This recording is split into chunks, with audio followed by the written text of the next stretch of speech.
Alright, hey YouTube, welcome back to the Mototopia channel. This is day 6, part 2 in the Edelweiss Alps Tour. In this video we start off on the eastern shore of Lake Molveno, heading north to the resort town of Molveno. We snake up that hill and across the top of the mountain through some ski villages and further into the beautiful Dolomite Mountain region. We'll pass Castle Belfort and go through Zeno, not once but twice. Along the way, Jurgen drops his GPS, Kevin narrowly misses it, and then Jurgen goes ballistic when he sees that it's broken. We crash a V-Rod party, and then we'll wind up this mountain to the Pentacle Panorama Hotel, and we'll enjoy a view there of the entire Tyrol region. And then we wind down that mountain and across the valley through temperatures of 109 degrees Fahrenheit to our hotel, which is called Bemelmans Post. It's a beautiful resort, and we'll meet Max, a German Shepherd. He was awesome. So sit back, enjoy the episode, and if you like the video, please remember to hit the like button, and please subscribe. If you haven't subscribed to the channel yet, please do so. That helps out tremendously. So thanks very much. Enjoy the episode. Bye.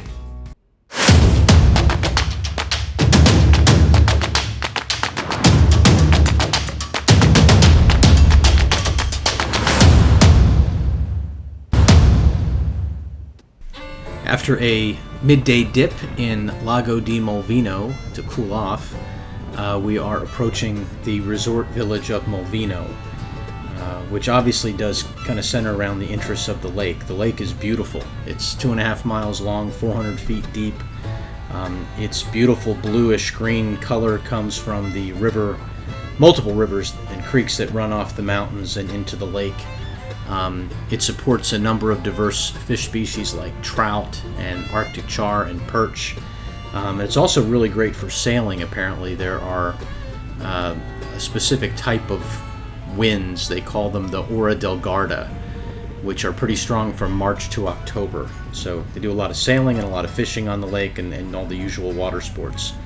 The town of Molveno is on a hillside, but it has this peninsula that has formed along the lakefront that creates a nice flat area with some really great beaches.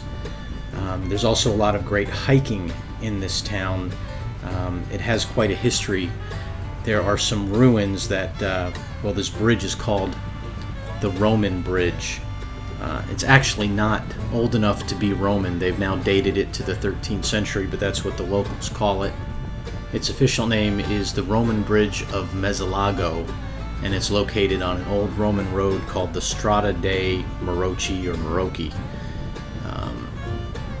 From that bridge, you can continue up the road. There are 5 different, I guess, ruined structures called the Dos del Corno.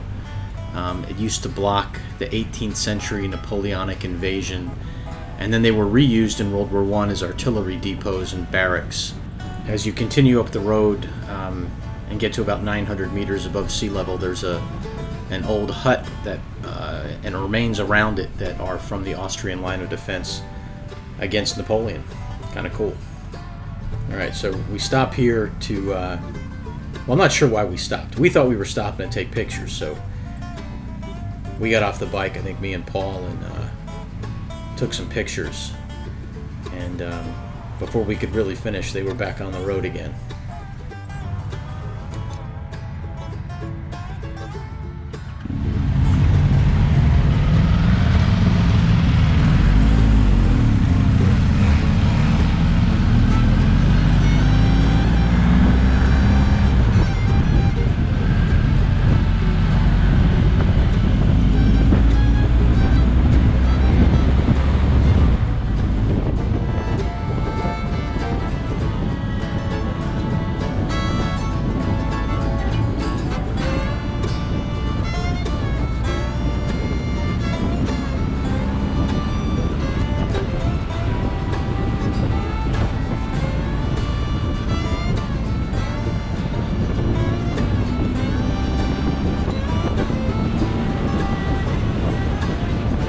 At the top of the mountain, north of Molveno, are the ski resort communities of Paganella and Andalo.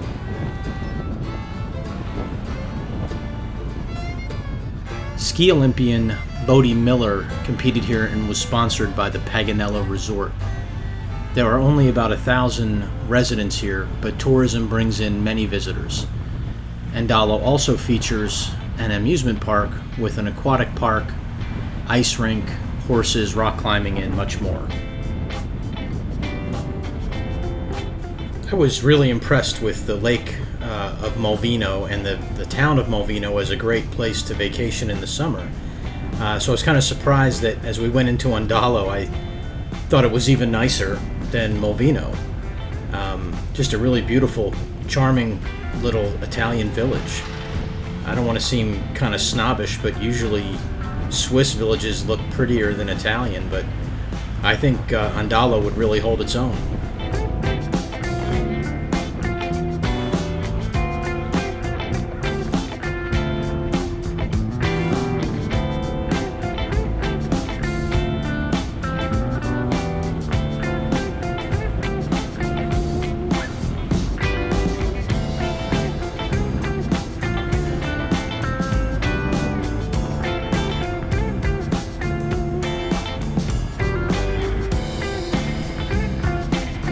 As we leave Andalo, I noticed this building to the left with a space shuttle sign and all these buses, and I thought, what is this? It turns out that it's a dance club called La Flaca Shuttle. I guess a nightclub must be pretty popular with all the buses.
As I mentioned before, I was really impressed with the towns of Molveno and Andalo. And I guess I'm not the only one impressed. Throughout the centuries, other people have been impressed enough to fight wars over them and build castles to defend them.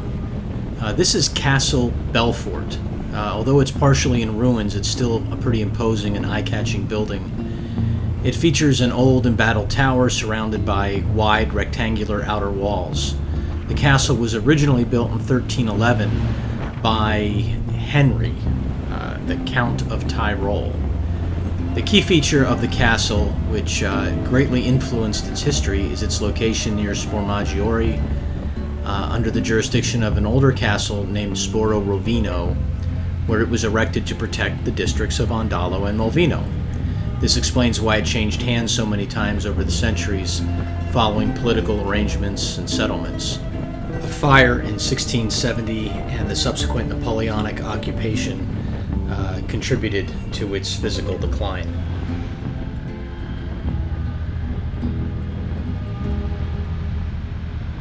Alright, so remember when I said Kevin narrowly missed the GPS that fell off Jürgen's bike?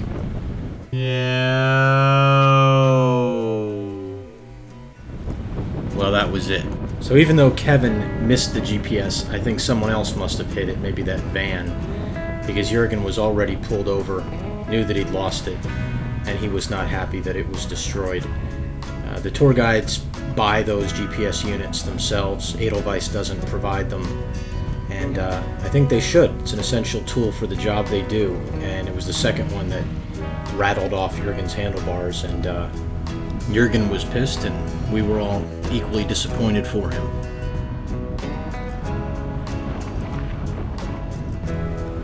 On our right is the entrance to the Spore Maggiore Nature Park.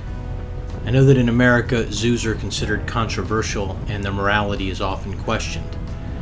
Is it right to harbor animals so humans can essentially gawk at them? Well, in this case at least, one can easily argue that the park's efforts at conservation are a good thing. The park offers a natural environment for several endangered species.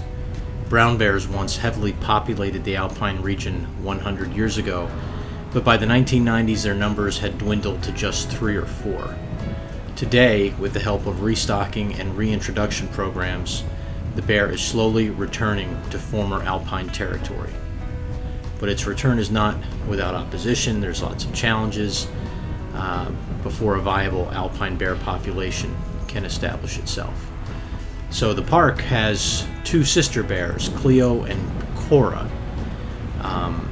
It also offers 3,500 square meters of forest for its various wolves, foxes, lynx, and owls.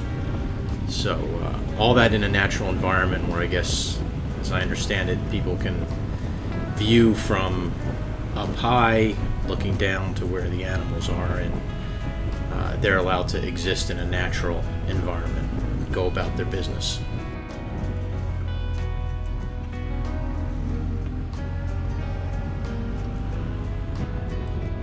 So as we headed out of Spore Maggiore, we found some nice roads with some nice curves and had a nice little ride down this hill.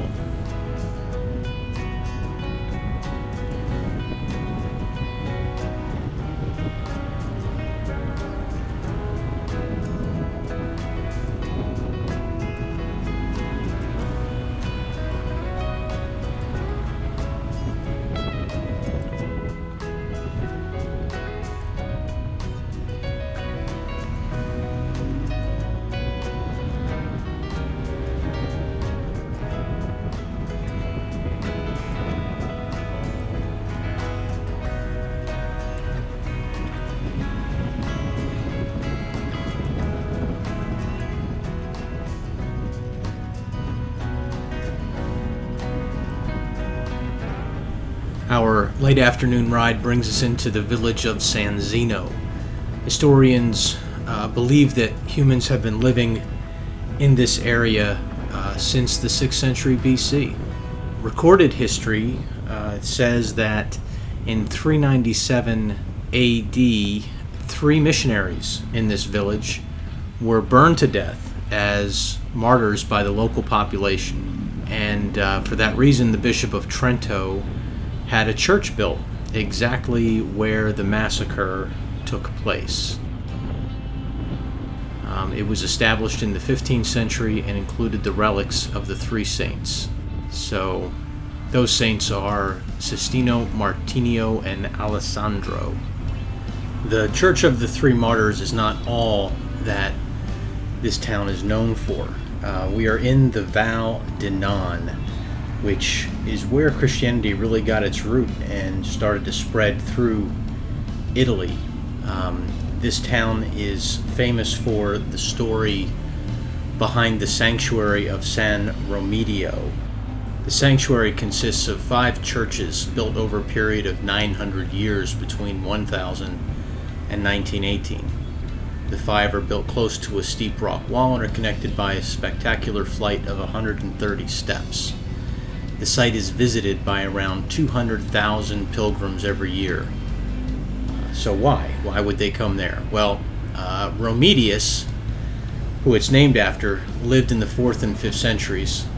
He was an heir of a rich Bavarian family and the lord of a castle near Innsbruck. So after he goes to Rome, he decides to give all of his possessions to the church, withdrawing into this hermitage in the Val di Non. He's got 2 disciples that follow him, Abraham and David, and as the story goes, he was going to go to Trento and ask David to saddle his horse. David said, boss, I'm sorry, I can't. A bear has killed your horse. So Remedius says, David, saddle the bear. And I guess the bear complied, and then Remedius and the bear became good buddies for the rest of their lives. And so the sanctuary has a little statue of the bear and Remedius. Anyway, so that's why this town is so important. But But now you'll see that we are on our way to lunch, which is another one of the picnics that the Edelweiss tour guide does. So yeah, we're going to have a little lunch by the side of this creek in this park.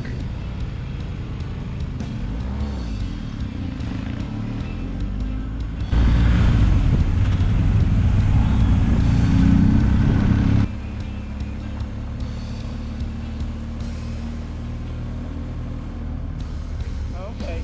No, I think everybody's up here, John.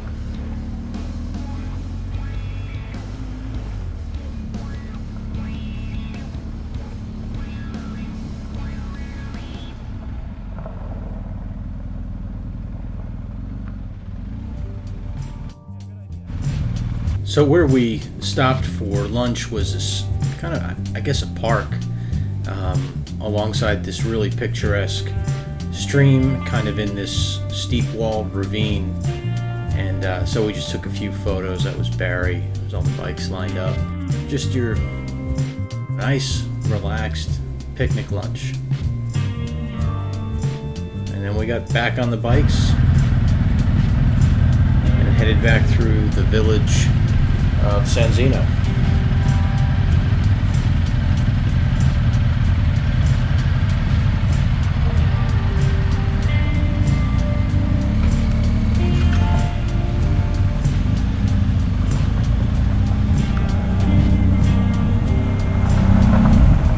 Big ass bus. But don't worry, it's the easy bus.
Alright, so you have to bear with me through this next little bit. I used to have a Harley-Davidson V-Rod, so I noticed them much more easily than most people.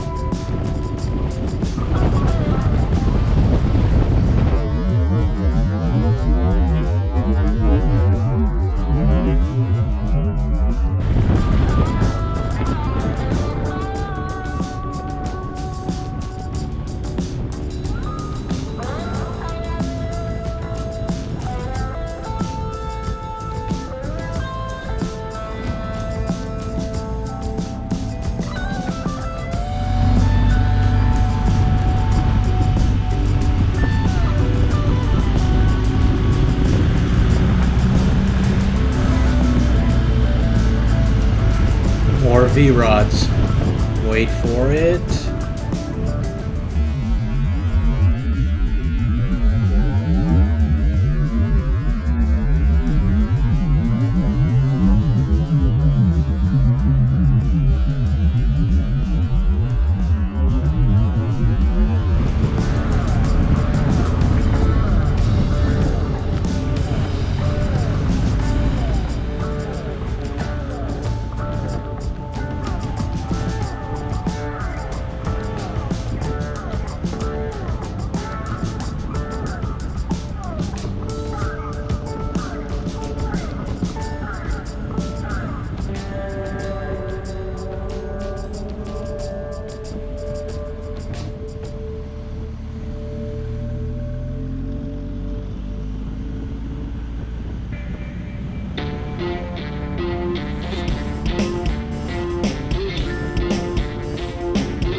What's that? If you want, you can go up Okay. until the hotel. That's dead end.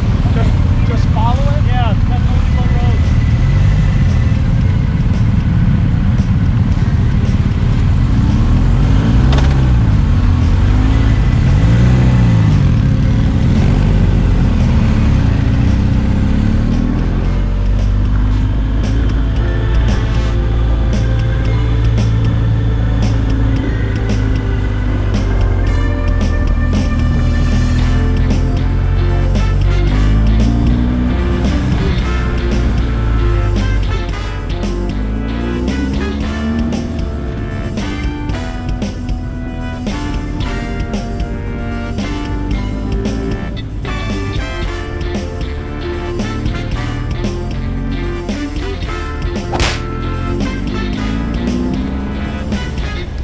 So at this point we are riding up the mountain to the Pentacle Panoramic Hotel.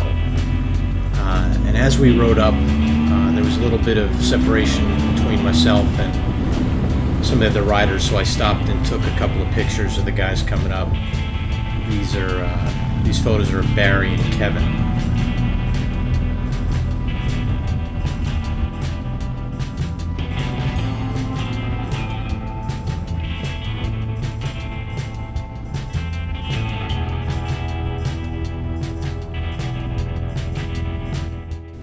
So the entrance to Pentacle Hotel is not very impressive, but there's a lovely patio in the back where we enjoyed some drinks and some conversation, and then we took in the amazing views of the South Tyrol region. It really was spectacular. Okay, right now you can see this is Bolzano, the capital of South Tyrol. And South Tyrol belonged to Austria until 1918, until the end of the First World War, and now it's an autonomical state and has three languages: the Austrian language, the Italian language, and the old Latin language. Only a few people in the mountains there are speaking that, and behind there you can see the beautiful Dolomites. Oh my, that's a view. And what's the town and the lake down here? Figure out if I can do a panorama. I know this is the Cara Lake. It's small in the That's forest small there. one. Yeah. Sorry that I forgot this name of this bigger lake.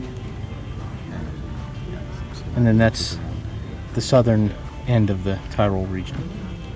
Yeah.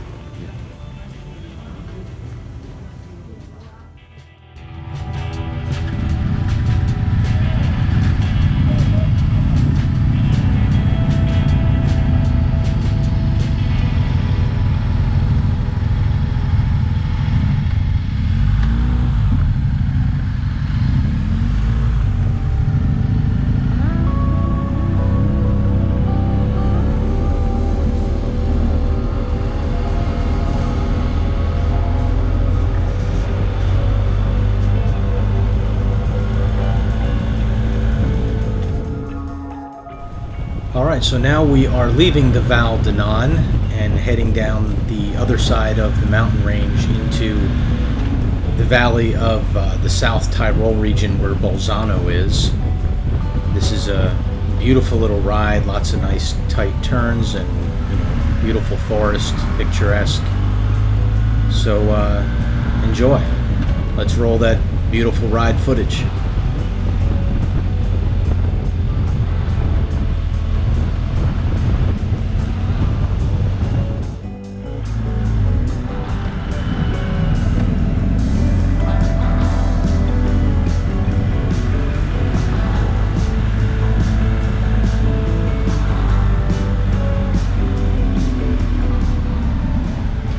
Well, I'm not quite sure how this happened, but things do go wrong on a rented bike that you don't know well.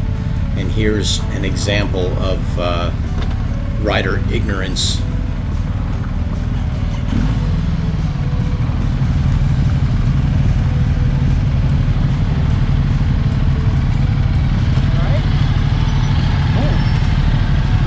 Bike won't move. Alright? Your bike won't move. What? The bike won't move. Stop? Yeah. It's the brakes. Wait, it's locked? Yeah, the brakes are locked. Is there an emergency brake that maybe I've pushed?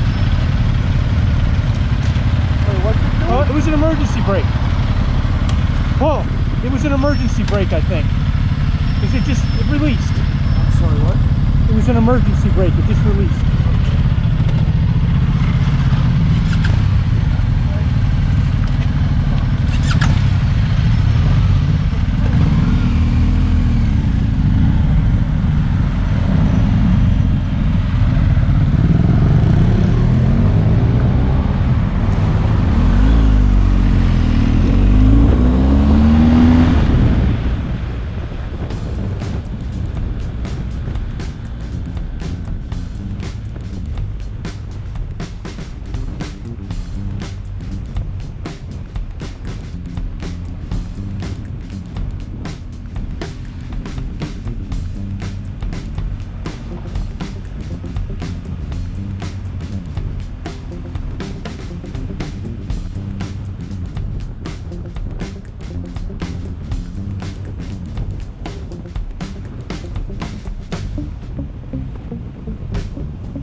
That was pretty much the end of any entertaining riding for the day. We cut across this valley and through the city of Bolzano, where we saw an Iceman sign. We became well aware that the temperature was 40 degrees C, which is well over 100. And then we got to our beautiful hotel, Bemelmans Post. Really a great hotel, and we met Max, the hotel mascot, and probably the most chill dog I've ever met. And I'd like to ask you a favor. If there was anything you liked about the video, please smash that like button and subscribe to the channel, and remember to hit the notification bell. That really helps. And thank you very much for watching, and most of all, be in love with your life, every minute of it.